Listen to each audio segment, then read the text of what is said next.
자, 오늘 우리가 함께 파헤쳐 볼 주제, 바로 지혜입니다. 근데요, 시작부터 아주 흥미로운 질문 하나 던져볼게요. 이거 정말 우리 주변에서 흔히 보는 일 아닌가요? 막 진짜 똑똑하고 경험도 많은 사람이 갑자기 도무지 이해가 안 가는 실수를 저지르는 거예요. 그걸 보면서, 아니, 저 사람이 왜 저러지? 이런 생각 다들 한 번쯤은 해보셨을 거예요.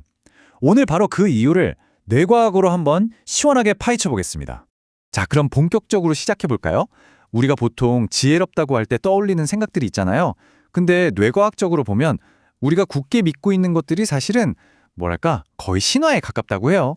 자, 여기 한번 보세요. 똑똑하면 현명하다. 그리고 경험이 많으면 판단력이 좋아진다. 마지막으로 아는 게 많으면 실수가 줄어든다. 어떠세요?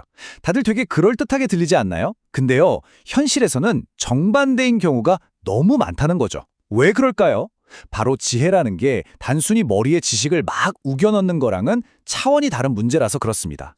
그러니까 핵심은 이거예요. 지혜는 뭐 정보가 얼마나 많냐, 머리가 얼마나 빨리 돌아가냐 이런 문제가 아니라는 겁니다. 그게 아니라 판단이 만들어지는 구조, 그 자체의 문제라는 거죠.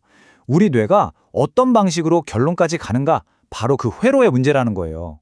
이거 생각의 패러다임을 완전히 바꾸는 이야기입니다. 자, 그럼 우리 뇌는 실제로 어떻게 결정을 내릴까요? 우리는 보통 이렇게 이성적으로 차근차근 따져보고 결정한다고 생각하잖아요. 근데 실제 뇌가 돌아가는 방식은요, 우리가 아는 상식이랑은 완전 딴판입니다. 실제 순서는 이렇습니다. 자, 보세요. 어떤 상황이 딱 생기면 우리 뇌는 0.1초 만에 이게 나한테 위협인지 보상인지를 쫙 계산해요. 그리고 제일 먼저 튀어나오는 게 바로 감정과 직관입니다. 그 다음에 우리가 생각이라고 부르는 이성이 슬그머니 나타나서 이미 감정이 내린 결론을 그럴듯하게 포장하는 역할을 하는 거죠. 그러니까 논리가 결정을 이끄는 게 아니었다는 거예요. 충격적이죠? 바로 이 문장이 핵심을 찌릅니다. 우리 뇌는 결정을 내리기 위해 논리를 쓰는 게 아니라 이미 내린 결정을 정당화하기 위해 쓴다. 이게 무슨 뜻이겠어요? 똑똑한 사람일수록 그 감정적인 결론을 더 그럴듯하게, 더 정교하게 포장할 수 있다는 거예요. 근데 바로 그렇기 때문에 한번 잘못된 결론을 내리면 거기서 빠져나오기가 훨씬 더 힘들어지는 겁니다. 지능이 오히려 덫이 되어버리는 거죠. 자, 이런 과정이 계속 반복되면 어떻게 될까요? 우리 뇌 안에 일종의 닫힌 회로, 그러니까 한번 들어가면 빠져나오기 힘든 모에비우스의 띠 같은 게 만들어지는 겁니다. 본인은 스스로 엄청 합리적이라고 믿는데 실제로는 똑같은 실수를 계속해서 반복하는 거죠. 바로 현명하지 못한 판단의 굴레에 딱 갇혀버리는 거예요. 이 닫힌 회로가 어떻게 생겼냐면요. 일단 감정이 땅땅땅 하고 결론을 내려요. 그러면 우리 뇌에서 이성을 담당하는 전전두엽이 마치 유능한 변호사처럼 그 결론을 방어하기 시작하는 겁니다. 이때 내 생각과 다른 정보가 들어오면요. 그건 그냥 다른 의견이 아니에요. 나에 대한 공격, 위협으로 받아들이는 거죠. 그러니 처음 내렸던 판단은 점점 더 단단하게 굳어질 수밖에 없는 겁니다. 그러니까 다시 한번 강조할게요. 이건 머리가 좋고 나쁘고의 문제가 절대 아닙니다. 새로운 정보가 들어왔을 때 자기 생각을 바꿀 수 있는 그 판단 회로의 유연성을 잃어버린 상태. 한마디로 생각이 그냥 꽉 막혀버린 거죠. 자, 그럼 이 지긋지긋한 닫힌 회로, 이 굴레를 끊어낼 방법은 없을까요? 당연히 있습니다. 뇌과학이 제시하는 현명한 판단을 위한 3가지 핵심 열쇠가 있어요. 지금부터 하나씩 같이 열어보겠습니다. 첫 번째 열쇠는 바로 디연입니다. 딜레이를 만드는 거죠. 우리가 보통 현명한 사람을 보면 되게 침착하잖아요. 그게 감정이 없어서가 아니에요. 화나고 욱하는 감정이 똑같이 올라오는데 그게 바로 판단으로 이어지지 않도록 중간에 아주 잠깐 멈춤의 시간을 만들어내는 능력이 있는 겁니다. 여기 이 비교를 보시면 정말 한눈에 들어오죠. 현명하지 않은 뇌는 감정에서 판단으로 그냥 직행해버려요. 고속도로처럼요. 반면에 현명한 뇌는 그 사이에 멈춤이라는 공간, 일종의 쉼터를 만듭니다.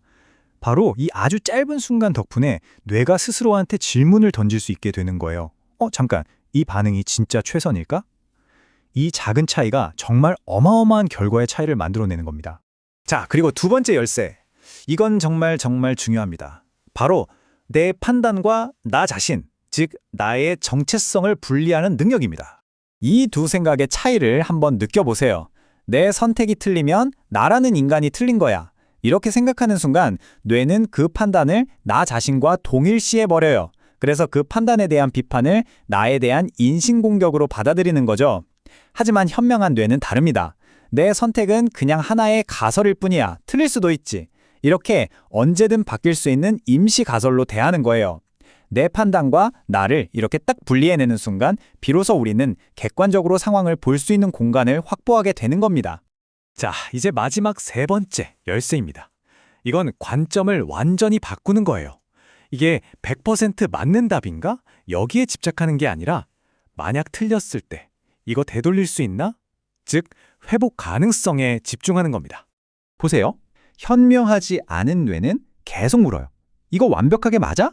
100%야? 하지만 현명한 뇌는 다른 질문을 하죠.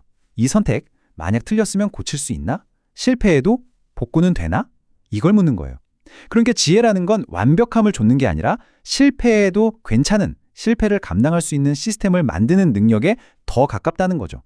정말 중요한 생각의 전환입니다.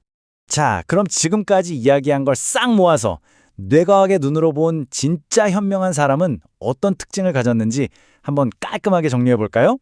이건 정말 유용한 체크리스트가 될 수 있어요. 자, 보세요. 현명한 사람은 오히려 판단 속도가 약간 느립니다. 그리고 확신을 아주 늦게 형성하죠. 또 자기 생각을 마치 남의 생각 보듯이 한 발짝 떨어져서 볼 수 있고요. 내가 틀렸다는 게 증명돼도 자아가 막 무너지거나 하지 않아요. 그리고 언제나 만약 틀리면 어떡하지? 그 비용을 계산합니다.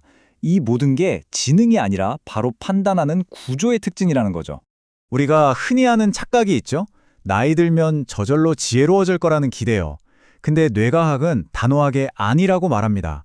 오히려 나이가 들수록 자기가 쓰던 판단 패턴만 계속 강화돼서 생각이 더 꽉 막히는 경우가 훨씬 많대요. 지혜는 그냥 시간이 해결해주는 게 아닙니다. 자기 판단을 계속해서 열어두려는 아주 의식적인 훈련의 결과물인 거죠. 그래서 오늘 우리가 스스로에게 정말 던져봐야 할 궁극적인 질문은 바로 이겁니다. 나는 얼마나 똑똑한가? 이게 아니에요. 그게 아니라 나는 대체 언제부터 내 생각을 의심하지 않게 됐을까? 바로 이 질문. 이 질문을 스스로에게 던지는 바로 그 순간 우리의 뇌는 이미 더 현명한 구조를 향해 나아가기 시작한 겁니다.